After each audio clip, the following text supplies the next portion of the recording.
Vangaveeti రాధాను TDP నిలువునా ముంచేసిందా? ఆయన్ను రాజకీయాల్లో కోలుకోలేని దెబ్బ కొట్టిందా? ఇంతకీ టీడీపీ మోసం చేసిందా? ఆయనే మోసపోయారా? ఎందుకు విజయవాడ సెంట్రల్ రాధాకు అందని ద్రాక్షగా మిగులుతోంది? వైసీపీని వేడటమే రాధా చేసిన పెద్ద తప్ప? మరి ఆయన రాజకీయ ఎత్తుగడ ఎక్కడ బెడిసికొట్టింది? ఇప్పటికే విసిగి వేసారిన వంగవీటి ఇప్పుడేం చేయబోతున్నారు?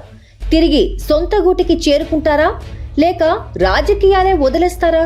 ఇలాంటి మరిన్ని విషయాలు తెలుసుకోవాలంటే మా వీడియోను చివరి వరకు చూడండి. బెజవాడలో వంగవీటి బ్రాండ్ మస్క బారుతోందనే చెప్పాలేమో.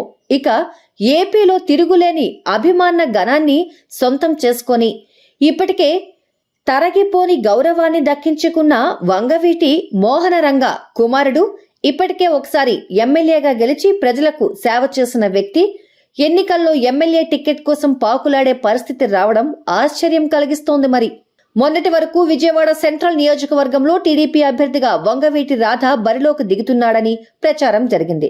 విజయవాడ సెంట్రల్ నుంచి పోటీ చేయాలని అమితమైన కోరిక ఉన్న వంగవీటి రాధ ఎప్పటినుంచో కసరత్తులు చేస్తున్నారు కూడా. అసలు ఆ స్థానం కోసమే వైసీపీ నుంచి టీడీపీలో చేరారు. మొన్నటిదాకా టికెట్ విషయంలో చంద్రబాబు ఆశ చూపించినందునే రాధా రాజకీయ వ్యూహాల జోలికి వెళ్లకుండా మౌనంగా ఉండిపోయారు. వైసీపీ నుంచి జనసేన నుంచి తనకు ఆఫర్ వచ్చినా ఆ పార్టీలోకి వెళ్లలేదు.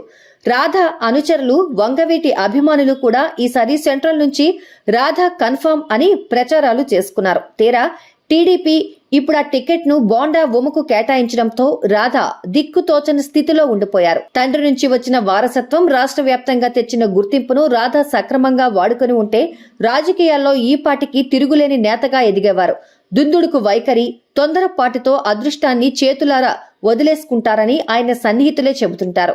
రాధా ఎప్పుడు ఏ నిర్ణయం ఎందుకు తీసుకుంటారో క్లారిటీ ఉండదని ఆయన సన్నిహితులే చెబుతుంటారు. అలాగే రాధా వైసీపీని వేడటం, టీడీపీలో చేరి చంద్రబాబును నమ్మడం అనేది కూడా ఒక తప్పుడు నిర్ణయంగా చెబుతుంటారు. కానీ ఆధిపత్య పోరుకు దూరంగా ఉంటూ అవినీతి అక్రమాల ఆరోపణలు లేకుండా నిజాయితీ గల నాయకుడిగా పేరున్న రాధాకు టికెట్ దక్కితే బాగుండని ఆయన అనుచరులు, అభిమానులు విచారణ వ్యక్తం చేస్తున్నారు. ఇక ముందు ఆయన రాజకీయాల్లో ఉంటారో వైరాగ్యంతో వదిలేస్తారో వేచి చూడాలి. మరి మా వీడియో మీకు నచ్చినట్టయితే లైక్ చేయండి, షేర్ చేయండి.